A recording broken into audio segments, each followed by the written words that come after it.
ada ini, kalau ada nur Muhammad yang asli di dalam, bukan bayangan nur, bukan pantulan nur, pasti mencari ilmu tentang ini. Maka saya berhusnuzon yang hadir ini di dalamnya ada percikan nur itu. Amin, alhamdulillah. Apa kata Nabi? Allahumma ja'alni nura, ya Allah jadikan aku adalah nur. Padahal beliau memang sudah nur. Ibu Rasulullah mengatakan, ketika engkau lahir hai Muhammad, aku melihat nur. Jadi Nabi Muhammad lahir, mohon maaf nih Bu Dokter, percaya apa enggak ya, waktu lahir Aminah tidak melihat darah, yang dia lihat cahaya. Ada nggak makhluk begitu? Ya ada. Maka saya sering nanya nih, Nabi Muhammad nama Nabi Isa, Nabi Muhammad dan Nabi Isa, muliaan mana? Nabi Muhammad lebih mulia atau Nabi Isa? Nabi Isa punya ibu siapa? Maryam. M. Nabi Muhammad punya ibu namanya Aminah. Nabi Isa dimanjakan ibunya karena ibunya mengandung Nabi Isa. Gimana cara Allah memanjakannya? Ini mohon maaf nih Pak Pamir Halim, kalau Bu Dokter dulu lagi ngidam dicariin nggak? Cariin ya. Hujan aja dicariin. Di ujung negeri aja dicariin. Maryam, Sayyidatuna Maryam lagi ngidam buah apel, ngidam buah anggur. Suami nggak punya. Yang tanggung jawab siapa? Maka Allah utuslah Jibril. Jibril, ambil buah-buah surga terbaik, berikan kepada kekasihku Maryam. Dia sedang mengandung kekasihku Isa. Maka ketika Sayyiduna Zakaria masuk ke mihrab, ke kamarnya Maryam, dia heran. Belum hamil tuh, belum hamil. Apalagi setelah hamil. Belum hamil, dia mau apa dikasih, disiapin, biar rahimnya bersih, biar rahimnya tercipta, terbuat, tersusun dari nutrisi-nutrisi surga. Ditanya sama Nabi Zakaria, anna laki hadha, wahai anakku, kira-kira begitu, anak ponakan maksudnya ya, dari mana engkau memperoleh buah-buah ini? Apa jawabannya? Dari sisi Allah subhanahu wa ta'ala, maksudnya dari sorga. Jika Sayyidatuna Maryam dimanjakan Allah, disiapkan untuk mengemban, untuk menyimpan di perutnya Nabi Isa, apalagi setelah hamil. Kira-kira Allah mungkin nggak memperlakukan lebih sempurna kepada Aminah? Mungkin itu wajib. Kalau versi saya wajib. Muliaan Nabi Isa atau Nabi Muhammad? Beneran? Ya. Kalau Nabi Isa dipersiapkan ibunya dengan makanan-makanan surga, kira-kira Aminah gimana? Lebih dahsyat lagi. Lebih dahsyat lagi. Itu maksud saya.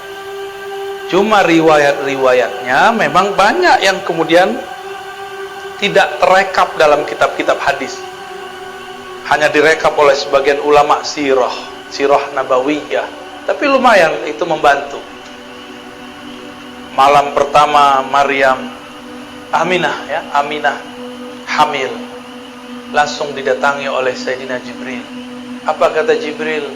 Wahai Aminah, yang engkau kandung itu bukan Isa, Nabi Bani Israel, bukan Musa, bukan Ismail. Yang engkau kandung itu adalah Muhammad, Sayyidul Alamin, Sayyidul Anbiya wal Mursalin, penghulu alam semesta, penghulu para nabi, penghulu para rasul. Berarti Aminah Sebelum Nabi lahir udah percaya belum? Jadi yang pertama beriman itu dengan kenabian kerasulan Nabi Muhammad itu adalah Aminah, bukan Khadijah, bukan Abu Thalib, bukan Abu Bakar. Bukan. Yang pertama siapa? Aminah. Cuma ada orang kurang ajar hari ini ya. Mereka bilang apa? Orang tua Nabi masuk berdasarkan beberapa hadis-hadis yang bisa dikritisi pemahaman. Oke. Nabi Isa dipersiapkan tubuhnya oleh Allah masuk ke dalam rahim yang mana pemilik rahimnya Maryam memakan buah-buah surga. Itulah sebabnya Nabi Isa tubuhnya kuat. Hanya Nabi Isa yang diizinkan Allah nanti bunuh Dajjal. Kenapa dia doang yang kuat? Tapi di atas dia ada Mahdi. Al-Mahdi itu pewaris langsung Nabi Muhammad. Jadi nanti Nabi Isa kalau lihat Mahdi yang kelihatan sama dia Nabi Muhammad. Sirnya itu, wah ini Nabi Muhammad nih. Tapi kok mukanya beda dikit ya? Cuma dilihat nasabnya, oh masih nasab Nabi Muhammad. Terlihat sama dia itu Nur Ahmad, Nur Muhammad Sallallahu Alaihi Wasallam. Itulah rahasianya kenapa saya tulis Muhammad di atas, Isanya di bawah. Al-Mahdi itu nanti pewaris, ditaruh pewaris itu kanan di kiri aja ya. Mahdi, Al-Mahdi. Walaupun dia bukan seorang nabi, tapi dia mewarisi nabi, pemimpin para nabi. Gimana kira-kira? Makanya Nabi Isa tetap jadi makmum. Nabi Muhammad udah nggak kelihatan, Al-Mahdinya ada. Nanti yang jadi makmum tetap Nabi Isa, yang jadi imam tetap Al-Mahdi, karena dia pewaris mutlak Nabi Muhammad Sallallahu Alaihi Wasallam. Pewaris mutlak. Jika Nabi Muhammad ada pewarisnya Al-Mahdi, Nabi tadi ada berapa jumlahnya? 124 ribu. Di akhir zaman inilah yang akan berjuang. Namanya wali. Jumlahnya berapa? Yang besar-besar 124 ribu. Selebihnya pasukan tim Hore. Lumayan tim Hore. Ya. Jangan dibayangkan 124 ribu itu doktor. Belum tentu. Ada yang doktor, ada yang enggak. Jangan dibayangkan itu mursyid. Belum tentu. Ada yang mursyid, ada yang tidak. Jadi jangan kecil hati dulu. Siapa tahu di antara kita ini ada yang pewaris 124 ribu. Apa kata Nabi? Al-ulama warasatul anbiya. Ulama-ulama itu mengenal Allah, karena itulah mereka dianggap pewaris nabi-nabi yang kenal Allah. Jadi yang diwarisi bukan gelar doktor. Nabi bisa baca kitab kuning nggak? Kitab kuning belum ada di zaman Nabi. Belum ada kan? Belum. Belum apa udah ada? Kalau udah ada, berarti bukan Nabi Muhammad tuh. Jadi siapa yang bisa baca kitab kuning di sini? Jangan GR dulu. Antum belum tentu pewaris Nabi Muhammad. Nabi Muhammad itu ummi.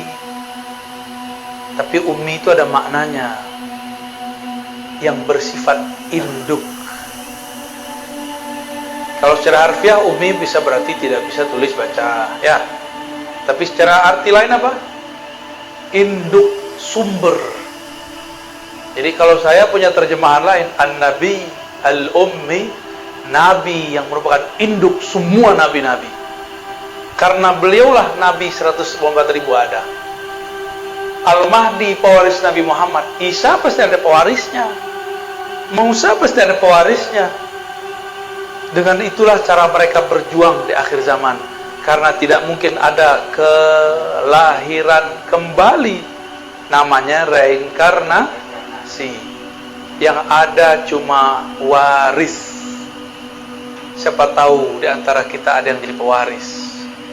Amin ya rabbal alamin. Terus apa lagi dong? Apa kaitannya dengan kolbu? Nah, itu kan pertanyaannya tadi. Ilmu ini bukan lagi ilmu kolbu, tapi sudah ilmu ruh. Sumber ma'rifatnya kolbu. Kolbu itu dia punya ma'rifat dua aja. Dari Allah pasti lewat ruh. Dari selain Allah pasti lewat akal dan panca indera.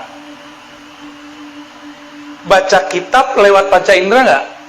Baca, maka belum tentu orang yang bisa baca kitab jadi orang alim. Siapa tahu jadi sombong. Ya benar. Ada nggak ketemu orang baca kitab sombong? Banyak, salah satu yang di depan. Astagfirullah.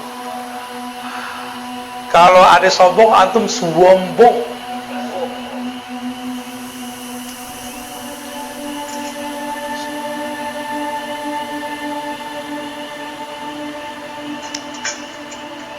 Ada yang iri nggak? Kalau iri berarti kolbunya berpenyakit. Cuma ada yang nafsu jadi wali. Jadi wali itu adalah poros poin yang Allah tatap di bumi. Jika dulu Nabi adalah qulubul alamin, jantungnya, kolbunya alam, meninggal para nabi. Nabi-nabi sudah wafat belum? Wafat. Benar, fisiknya. Terus ilmunya dipindahin ke siapa? Dipindahin ke wali. Selama masih ada wali di muka bumi, Allah masih menatap. Ditatap bumi ini dengan baik. Jika yang punya kolbu kewali ini mati, barulah Allah kiamatkan semua yang di muka bumi. Jadi apa yang harus diisi dalam kolbu? Tidak cukup dengan zikir, tapi harus mengenal siapa yang dizikirkan. Maka orang yang kenal siapa yang dia zikirkan, sekali dia sebut namanya, itu sama dengan 70.000 kali orang tidak mengenal namanya berzikir. Makanya wali-wali itu santai.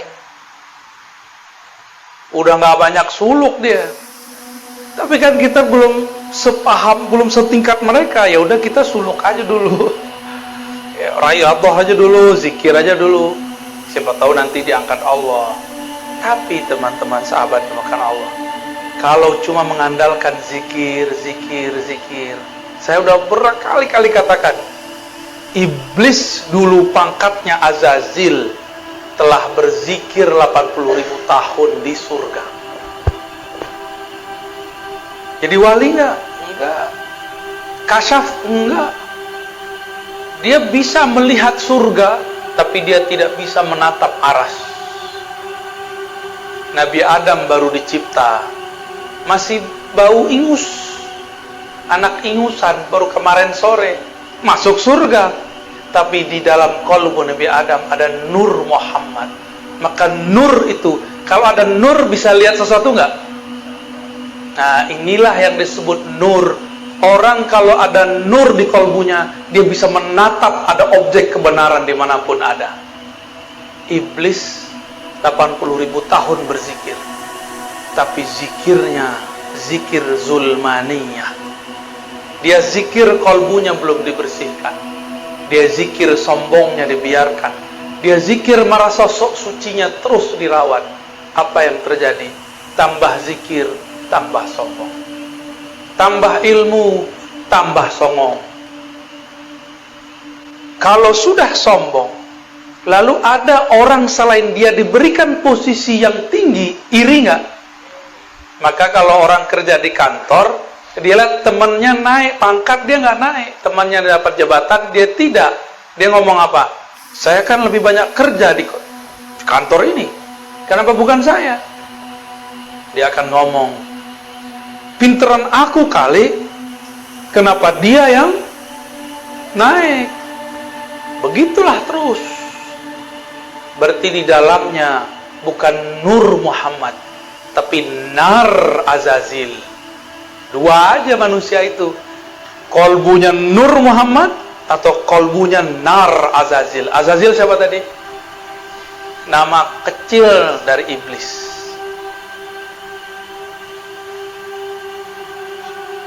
Gimana kira-kira? Yang suka nyolot terus, tahu nyolot? Marah mulu, kayak api, nyala terus. Itu nar di dalamnya. Ya. Maka kalau kajian nama yang punya nar Azazil, panas kepala kita. Tapi kalau ngaji dengan yang punya nur Muhammad, kepala boleh panas, tapi kolbu, ruh girang. Ada getaran-getaran indah di dalam. Getaran-getaran kerinduan kepada Allah Subhanahu wa ta'ala. Wali itu kolbunya alam. Kolbunya wali, tatapannya Allah. Ruhnya wali adalah percikan dari hembusan-hembusannya Allah. Maka jika si wali ini punya kolbu, dia kenal siapa yang dia sebut. Sama seperti yang dikatakan dalam hadis. Ini penutup kajian kita. Apa kata Nabi? Tidurnya orang yang alim lebih bagus, lebih afdol daripada ibadahnya orang yang jahil. Ada orang alim, arif, main-main aja. Tapi dia kenal siapa yang mencipta alam. Kenal itu dimulai dari kenal nama. Semakin banyak nama yang dikenal, semakin tinggi ma'rifat. Kalau cuma nama alif lam lam ha, itu baru satu ma'rifat. Allah. Harus kenal lagi Ar-Rahman. Harus kenal lagi Ar-Rahim. Harus kenal Miminal 99. Baru namanya ma'rifatul asma. Baru satu nama diajarin guru, udah merasa alim aja. Belum, masih jauh.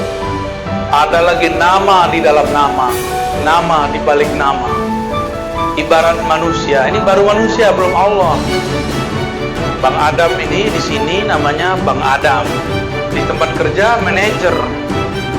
Di rumah Abi atau Babi. Hah? Abi ya. Bang Abah. Oh. Maaf Bang ya. Semoga kamu sakit hati Bang. Nanti aku obati Bang. Karena dia orang Betawi, masa kecil manggil tong. Bukan tong sampah, bukan. Tong. Dulu dia suka bersilat, dipanggil jawara. Jawara lidah. Pinter ngomong di lidah. Di organisasi pangkatnya tinggi, dipanggil ketua.